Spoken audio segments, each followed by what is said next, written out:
Oi pessoal, sejam bem-vindos a mais um Fuzencast aqui do nosso canal. E no Fuzencast hoje a gente vai falar sobre artesanato e terapia. Se você não me conhece, eu sou a Gisele. Eu sou o Evandro. E aqui nesse canal a gente te mostra como faturar R$3.000 por mês ou mais com artesanato em garrafa de vidro. Gente, a gente está vivendo um momento bem complicado, principalmente pós pandemia, né? Antes também já era um pouco complicado. Eu tô falando por conta da depressão, que é uma doença, né, que assola, ó a palavra chique que eu roubei hoje, assola muita gente. E eu lembro que quando eu era criança eu ouvia minhas professoras falar, não sei se você ouvia falar também, que a depressão ia ser o mal do século. Você já ouviu? Nossa, já ouvi. A doença do século. Na minha época falava que a depressão ia ser o mal do século. E eu pensava assim, meu Deus, que diacho que é esse negócio de depressão? Será que isso existe mesmo? Mesmo tendo vivido uma época que o meu pai teve depressão, mas eu não associava, não entendia que aquilo que ele estava tendo era depressão e não entendia que era daquela depressão que as minhas professoras falavam que a depressão ia ser o mal do século. E a gente está vivendo isso atualmente, principalmente porque tem bastante gente que ainda tem um pouco de...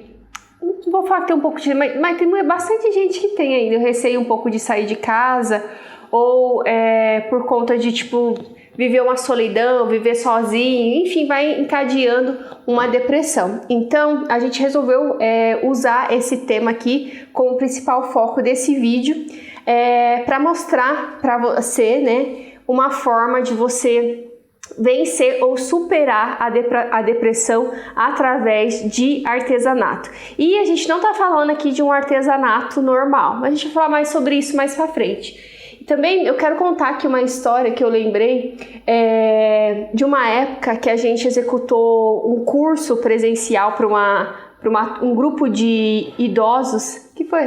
Porque dessa vez você não perguntou. Você quer falar alguma coisa, Evandro? Mas eu não quero falar nada. Não, calma aí, eu vou falar entrar aqui na história que eu lembrei e você fala. Tá. Eu lembrei de um curso, né, que a gente deu para um grupo de idosos. E esse curso,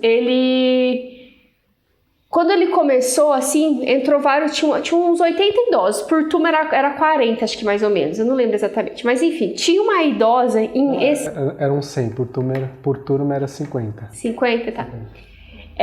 Tinha uma idosa que ela me chamava atenção pelo jeito dela ser.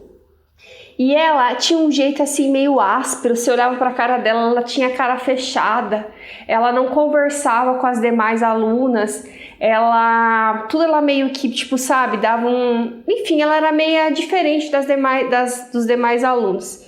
E a gente foi percebendo que ela tinha assim, um aspecto mais voltado para meio depressivo, digamos assim.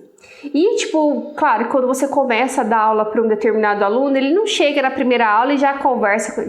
Às vezes tem, mas é difícil o aluno já chegar contando, eu tô passando por essa situação, eu sou depressiva, eu sou isso e aquilo. Então, a gente sempre gosta de observar como que é o aluno e a gente vai moldando ou tratando ele de acordo com a sua necessidade.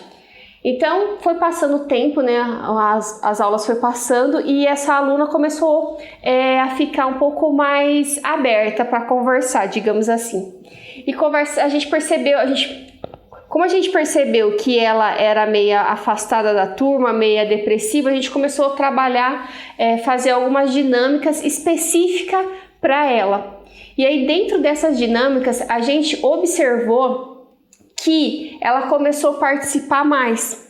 Então, por exemplo, digamos que eu ia ensinar a fazer essa peça aqui. Antes de eu falar que, nós vamos fazer essa peça aqui, mostrar para o pessoal, antes de mostrar como que fazia, ela já vinha assim, eu não consigo, eu não sei fazer, não vai dar certo.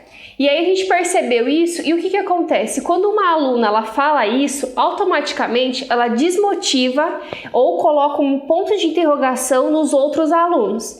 E isso é ruim para o professor, porque daí meio que frustra e meio que cria uma barreira para os outros alunos também efetuar aquilo que a proposta da nossa aula, né? Meio que ela falando que tipo, eu não vou fazer, ou não sei fazer, ou não consigo fazer, falando isso como forma de afirmação, faz com que as outras pessoas que pensavam, nossa, será que eu consigo? Também tenham certeza de não conseguir, somente por causa de uma única pessoa, de uma afirmação de uma única pessoa.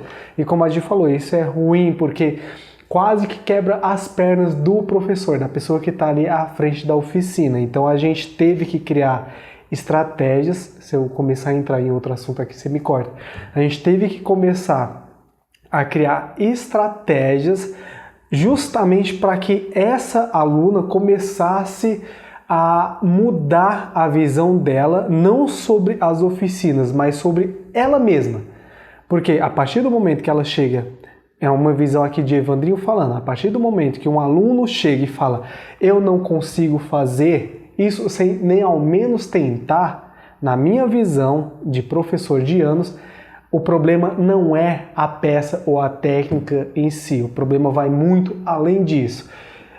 Basicamente, por que o aluno está falando que não consegue, afirmando sem nem ao menos tentar? Vamos tentar entender? E aí a gente sentava, eu e a Gi, como era a gente que estava à frente das oficinas, das aulas, das atividades, a gente saía do trabalho, digamos assim, chegava em casa, no nosso café, a gente continuava trabalhando, bolando estratégias, pesquisando questão de depressão, por que disso, por que daquilo, para aí sim montar uma oficina boa o bastante para que a visão dela começasse a mudar. Não que isso acontece de uma hora para outra, mas você quer terminar a história? Uhum. Que aí eu já ia chegar no... E aí a gente bolou algumas estratégias para a gente trabalhar no grupo mais focado mais para essa aluna. E tipo assim, sorrir, imagina, ela nunca dava um sorriso, ela chegava de cara feia e ia embora de cara feia, não conversava com as outras pessoas e tipo assim, enfim, acho que vocês entenderam como que a pessoa era. E aí, gente, a gente como bom profissional, inclusive isso eu vou falar porque vai que você um dia futuramente seja um professor, uma professora também, você aprenda e começa a ensinar. A gente nunca pode meio que julgar a outra pessoa. Ai, fulano é assim, fulano é chato, fulano é carrancudo, fulano faz a aula ficar chata. Não. A gente tem sempre que olhar a pessoa por dentro. Por que será que ela está dessa maneira? O que aconteceu no decorrer da vida dela que causou tantas coisas, tantas frustrações talvez, tantas angústias, que ela se tornou uma pessoa assim? A gente tem sempre que pensar por esse lado, porque senão você tem que entender que você, né, o professor, ele tem que ter uma visão mais ampla da coisa. Você não pode ficar ali batendo de frente com o aluno, senão já imagina, o professor e o aluno, um brigando com o outro no sentido... Duas crianças. Isso, duas crianças, não. Então, o que aconteceu? A gente foi desenvolvendo técnicas com ela e no decorrer dessas técnicas, a gente observando cada detalhe, gente. O professor observa cada detalhe. Por mais... O aluno não precisa falar nada, mas um detalhe, uma palavra que ele fala, a gente já capta um negócio, assim, uma coisa, sei lá. E a gente foi percebendo que ela começou a conversar mais com as outras alunas. A gente foi percebendo que ela interagia mais, que ela não ficava mais reclamando de tipo, ai, que sol ruim, hoje tá muito sol. Não, a gente percebeu que ela mudou. E uma coisa que a gente percebeu nitidamente é que ela começou a sorrir. Nossa! Então assim, de uma pessoa do início para depois, era pessoas totalmente diferentes. A gente tem até fotos assim dessa pessoa de quando ela começou e depois. Era outra pessoa. Então, o que eu tô querendo dizer? Além do mais... Não, você ainda ia continuar ou já ia fechar? Não, eu ia continuar. Não, tem que continuar. E aí o que aconteceu? No final do projeto, a gente teve várias conversas com eles e tal. E numa dessas conversas, ela chegou e falou pra gente, olha, eu quero agradecer vocês por tudo que vocês fizeram por mim. Eu era uma pessoa muito depressiva, só ficava dentro de casa, não sorria mais, era amargurada, de mal com a vida. E hoje eu sou diferente, inclusive o meu filho, ela morava com o filho. O meu filho fala: mãe, o que aconteceu com a senhora?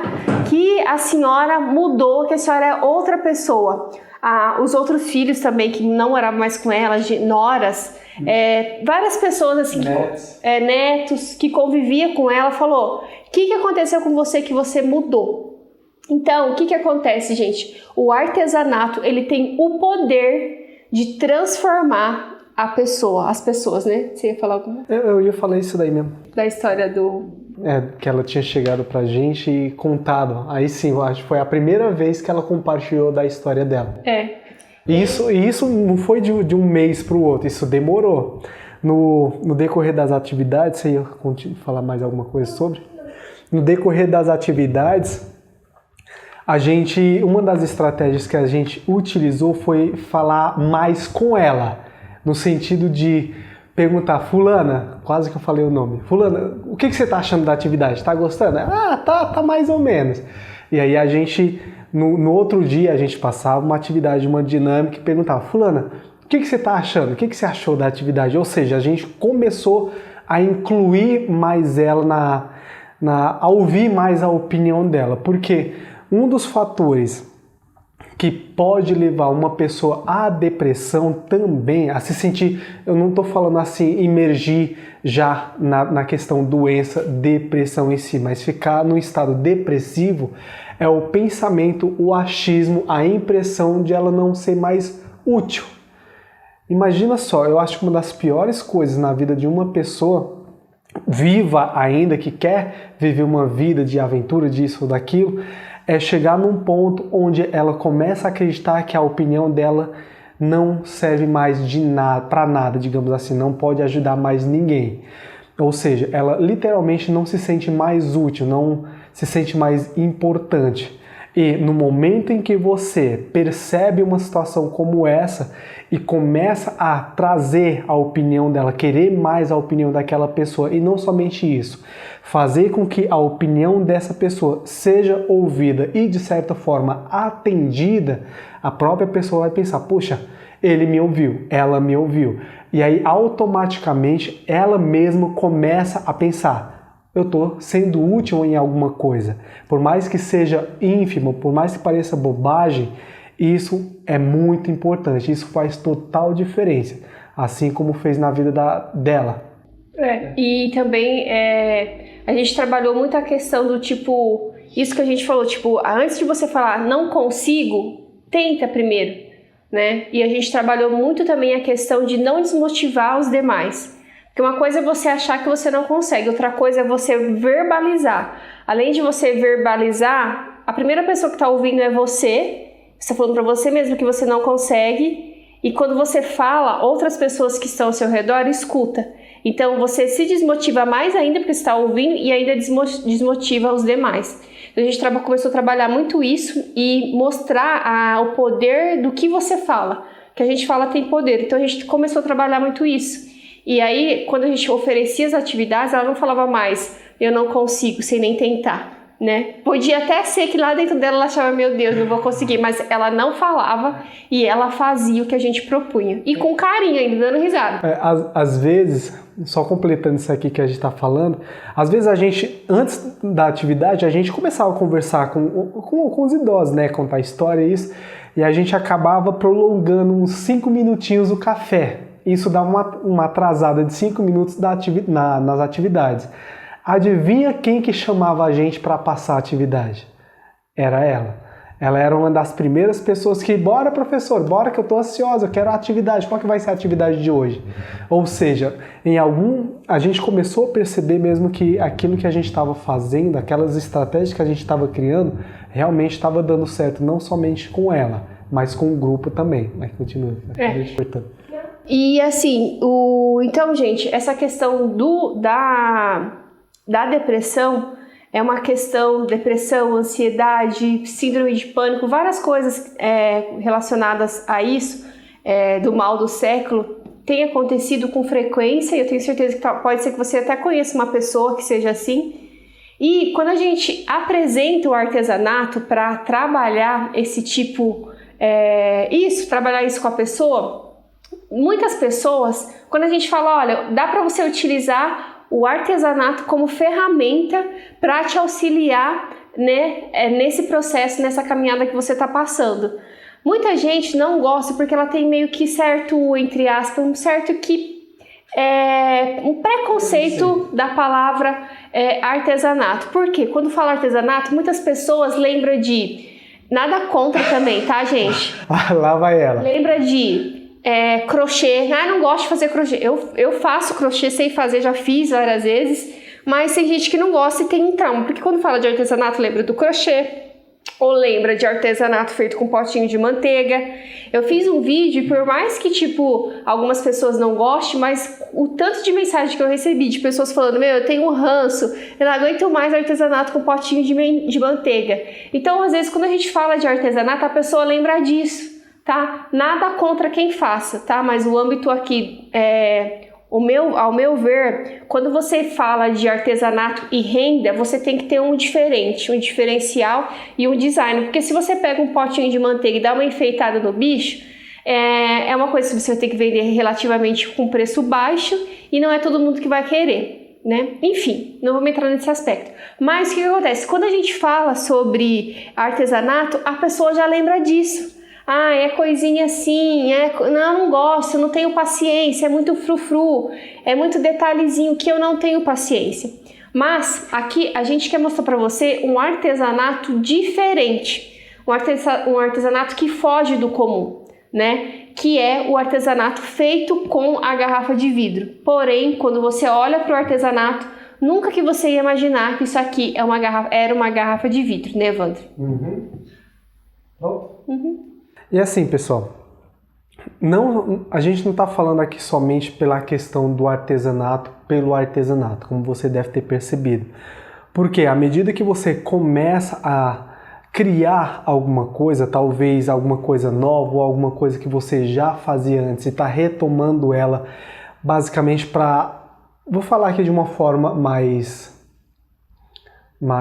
ampla, como uma forma de esquecer os problemas os problemas aí que está acontecendo, você automaticamente começa a ficar mais próximo de si mesmo, digamos assim. Por quê? Mesmo você acreditando em algum ponto que você não consegue criar determinadas coisas, basta você começar a fazer que você vai perceber, vai começar a ter uma ideia do quão longe você consegue chegar simplesmente com aquela coisinha simples que você iniciou. Por exemplo, pegando aqui como exemplo o artesanato com a garrafa de vidro, como a Gi mencionou, algumas pessoas, pegando aqui exemplos de alunos nossos, por mais que você tenha o mesmo conhecimento, vamos supor aqui que você está numa turma de 30, e você, assim como os 30 receberam o mesmo conhecimento, todo mundo tem o mesmo conhecimento. Porém, você vai perceber que cada um desses 30 alunos consegue utilizar esse mesmo conhecimento para uma coisa totalmente diferente. E isso acaba criando um ambiente bem agradável, onde a pessoa que está criando isso daqui, por exemplo, elogia também a pessoa que está criando outro tipo de peça. Por quê? Por mais que eu goste disso daqui, eu também acho interessante a tua criatividade, o teu trabalho, o teu artesanato. Isso faz com que você, voltando novamente, comece a se sentir mais útil. Começa a perceber que você faz parte de um todo, digamos assim, onde o teu trabalho, a tua criatividade, as tuas ideias fazem a diferença ou podem fazer a diferença na vida de alguém. E assim, uma coisa que eu quero falar é o seguinte, que a gente está falando aqui de artesanato e terapia. Então, muitas pessoas, ela começa fazendo o artesanato como forma de terapia, sim. Porque, como a gente disse, para melhorar a depressão, a ansiedade, crise de pânico e tudo mais. Às vezes até o próprio médico fala, você tem que ficar mais calmo. Tem casos que o médico passou, você tem que ficar mais calma. Lembra, até no projeto com os idosos, eu ia falar os velhinhos, não falei os velhinhos não, com os idosos, vinha muitos pra gente falando, com receita médica, falando, não, o médico falou que eu tenho que ficar mais calmo. E é aqui. E aí, o que acontece? As pessoas começam como forma de terapia, de melhorar, né, esse processo que ela está vivendo. Mas, o que acontece? Conforme ela vai criando as peças, criando as coisas, as pessoas, e começa a mostrar, as pessoas, aquilo chama a atenção da pessoa, porque, tipo, quando a pessoa fala, isso aqui era uma garrafa de vidro, chama a atenção. E aí, muitas pessoas acontecem dois processos. O primeiro é a pessoa achar bonito e falar, você vende? Esse é o primeiro processo. O segundo é, achei muito interessante, nunca vi uma coisa igual a essa, você ensina? Então, por mais que a pessoa talvez ela entre nesse artesanato com o objetivo de melhorar a depressão, a saúde psíquica, né, mental, o processo de isso aí que a gente falou, por mais que ela entre nisso, automaticamente, talvez ela nem queira, mas acaba acontecendo de ela começar a faturar um bom dinheiro com isso. Porque isso chama a atenção das pessoas. E engraçado, eu já ouvi história de pessoas que começaram e com esse intuito de só melhorar tipo, a depressão e tudo mais, como forma de terapia, e depois aquilo virar um negócio, né? Então, e até tem uma crença de algumas pessoas que eu escuto algumas frases, que isso é até ruim pra gente, artesão. O artesanato ele te auxilia tanto que as pessoas, às vezes, você vai vender um negócio, a pessoa fala, isso aí é uma terapia, né? No sentido de, tipo, não vale muita coisa. Tem umas pessoas que têm essa crença, mas na realidade não. Isso aqui é uma profissão que pode ser usado como uma ferramenta da terapia e pode te auxiliar com certeza. Então, assim, tem pessoas que entram querendo fazer terapia e automaticamente vê naquilo um negócio e começa a ganhar dinheiro com aquilo. Ou vendendo o produto ou ensinando o que ela aprendeu. Né? Tem até uma história também, trazendo novamente o projeto com os idosos, de uma aula onde a gente ensinou a fazer colar. Acho que foi uma das primeiras aulas. Teve uma das doces senhoras que terminou de fazer justamente por... Nessa aula a gente sempre passava a criação das peças como forma de terapia. A gente não falava muito de questão de venda, porque alguns dos idosos que estavam lá já eram aposentados e não queriam trabalhar com a venda das peças. E nesse dia em questão eu entreguei o colar de todo mundo, que todo mundo tinha feito, as pecinhas, e uma das senhoras falou, mas vem cá, professor, como que... Mas isso aqui realmente vende? Como que eu consigo vender? E falou isso de uma forma tipo, eu não acredito que esse meu colar, o colar que ela mesma fez, dá para me gerar renda. Eu já até contei essa história em alguns vídeos aqui do canal. Nessa hora eu peguei um dinheiro que eu tinha no bolso e falei, se você quiser me vender, eu te pago esse valor aqui. Aí as alunas, vende. Aí ela, eu já te contei essa história, você lembra? Aí ela vendeu. Então eu peguei o dinheiro, paguei ela, peguei o colar dela. Agora o colar era meu. Nisso eu provei para ela que o colar dela era vendável. Mas aí você pode pensar, mas você era o professor, fez isso para animar ela. Tá, na mesma hora que eu peguei o colar, eu apresentei o colar. Esse daqui é um colar feito pela dona tal, onde ela usou todo o carinho dela, toda a experiência dela na área, ela recolheu a garrafa de vidro, enfim, expliquei um pouco de como a pessoa deve ter feito para chegar naquele colar. E aí no final eu falei, eu quero vender esse colar aqui, mas pelo dobro do preço. Na hora, 2 pessoas levantaram a mão. E eu vendi o colar pelo dobro do valor que eu acabei de pagar para uma outra senhora ali na turma. Por que eu fiz isso? Primeiro, para provar para a primeira senhora que independente do que ela ache do produto dela, quando ela coloca Quando ela faz aquilo com carinho, com capricho, aquele produto, por mais que ela tenha feito como uma forma de terapia, como a gente falou aqui, aquele produto pode ser vendido.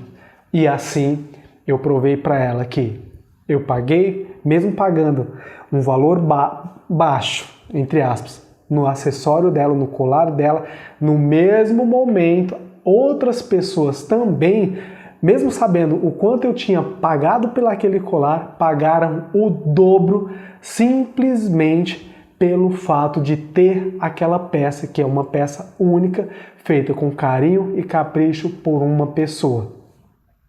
Então você percebe que com essa história, o que eu estou querendo dizer? Você consegue sim, é quase como se fosse um efeito colateral de algo que você faz com capricho.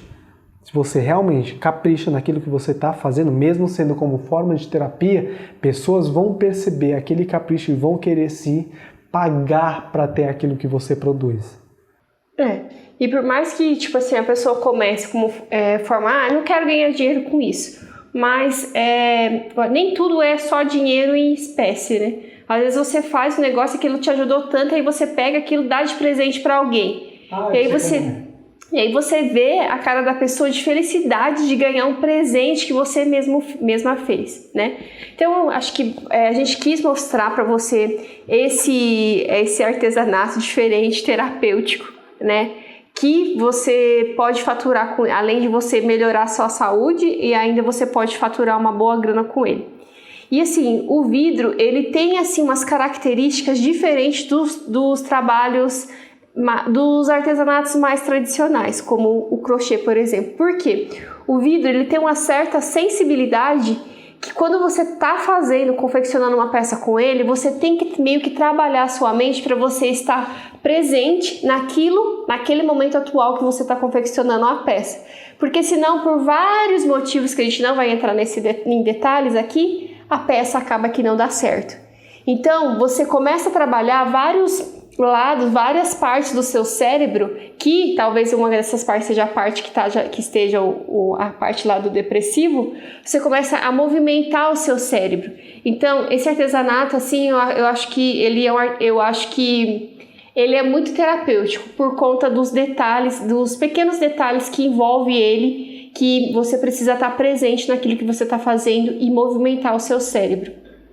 Tem até uma outra história de uma outra aluna que ela fez nessas mesmas atividades de criação de colares, ela fez uns acessórios, uns colares, e alguns deles ela enviou para as filhas que moravam em outros estados.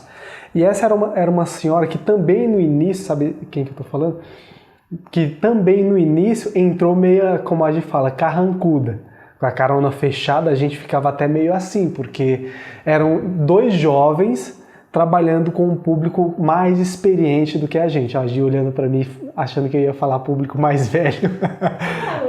Dois jovens trabalhando com um público que tinha muito mais experiência de vida do que a gente. Então, querendo ou não, a gente ficava meio assim, poxa, por mais que a gente tenha um conhecimento que vai agregar muito na vida deles, né, a gente sabe que alguns deles podem achar que a gente não sabe tanto a ponto de passar. Então a gente, no caso dessa senhora, ela chegou meio carrancuda, a gente foi trabalhando ela também. Inclusive ela era uma das que acreditavam que não conseguiam criar nada com a garrafa de vidro. Então, durante as atividades, ela criou os acessórios e enviou para as filhas delas que moravam em outro estado e recebeu um ótimo feedback. O que seria esse feedback? A filha dela ligou para ela e falou o quanto era interessante aquele tipo de arte que a mãe dela estava confeccionando. Inclusive, o neto dela também elogiou bastante. Ou seja, a pessoa, por mais que ela iniciou fazendo um artesanato, olha só o retorno que ela teve. Você como mãe, você como vó, pai ou avô, você sabe muito bem o que é você criar alguma coisa com as suas próprias mãos. Você deve, acredito eu que você deve saber o que é criar alguma coisa com as suas próprias mãos, acreditando que aquilo não vai agregar valor nenhum, talvez à vida de alguém, e recebe um elogio do seu próprio filho, filha, neto, sobrinho, sei lá. Isso, pessoal, a gente percebeu, né, de acordo com centenas de alunos que a gente já trabalhou, e isso não há dinheiro nenhum nessa vida que pague. E tudo com base numa técnica que vai te dar bem-estar, que você pode trabalhar. Eu falo trabalhar assim, trabalhar a técnica em sua própria casa, e que com certeza, caso você queira, ela pode sim te gerar um retorno financeiro, talvez para agregar nas finanças que você já tem, ou até mesmo para substituir a sua renda principal. E assim, por mais que se a pessoa, eu sei que, gente, se você está vivendo num momento depressivo, eu sei que, tipo assim, é difícil você dar o primeiro passo, porque a pessoa não tem vontade de fazer nada, a pessoa fica estagnada, ela não tem perspectiva de futuro, acha que nada dá certo, que a vida acabou, que tem medo do que as pessoas vão falar, medo do julgamento, o que vai achar, o que não vai achar. E assim, gente, isso acontece com todo mundo. Inclusive, com o Evandro contando a história, eu lembrei de que quando eu comecei a dar as aulas para os idosos, a gente separava. Eu dava uma aula e o Evandro dava outra. E como era idosos, na época eu era, já faz uns sei lá quantos anos atrás, eu era mais nova do que eu sou hoje. E aí o que acontece, gente? Eu vi aquele monte de idosos lá na frente, um monte de velhinho, um monte, gente, tinha uns mais de 40.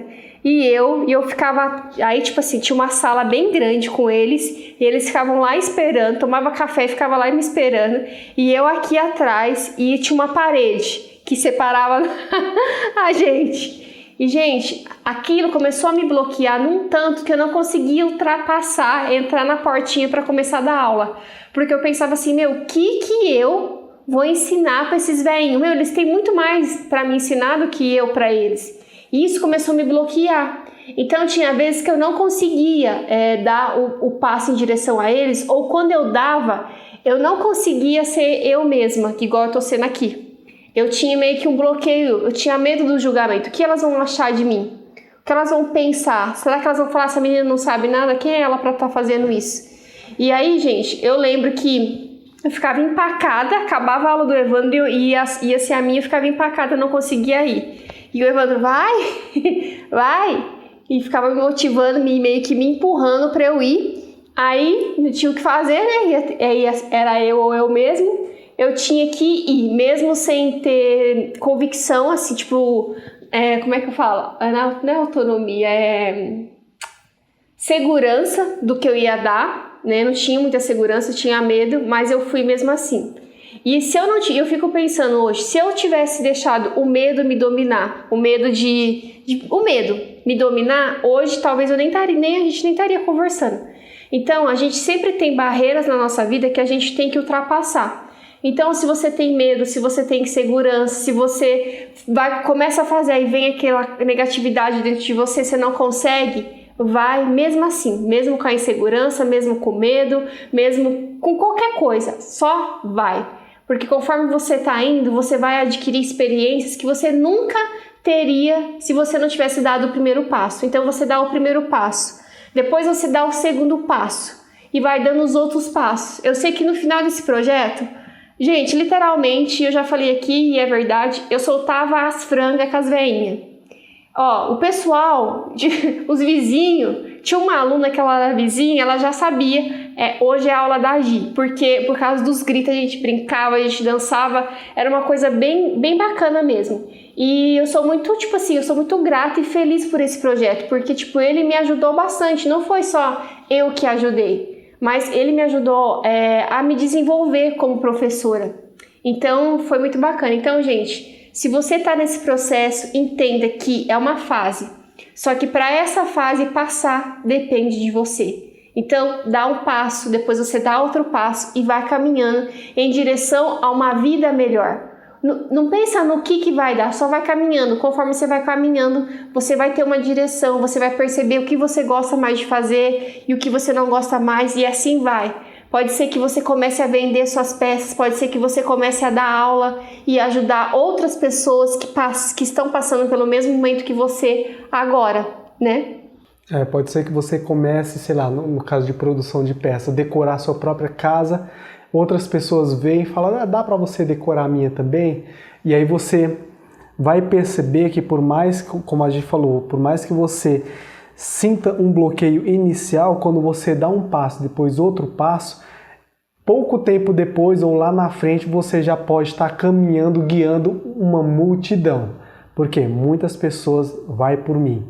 Muitas pessoas vão se inspirar em você, seja no que você faz, seja na tua própria força de vontade, garra, ânimo, desejo pela vida. E quando outras pessoas se inspiram na gente e a gente consegue colaborar com aquela pessoa, literalmente a gente está mudando a vida dela, seja de alguma forma, a gente consegue mudar a vida dela. Acho que é isso. Então é isso, gente. A gente vai ficando por aqui. Se você tiver algum comentário, alguma coisa que queira falar pra gente, se você não gostou de alguma coisa, deixa aqui embaixo nos comentários, que a gente pode até fazer um vídeo falando sobre esse assunto, ou não, né? Mas a gente faz, geralmente. Mas então tá bom, gente. Grande beijo e até a próxima. Valeu.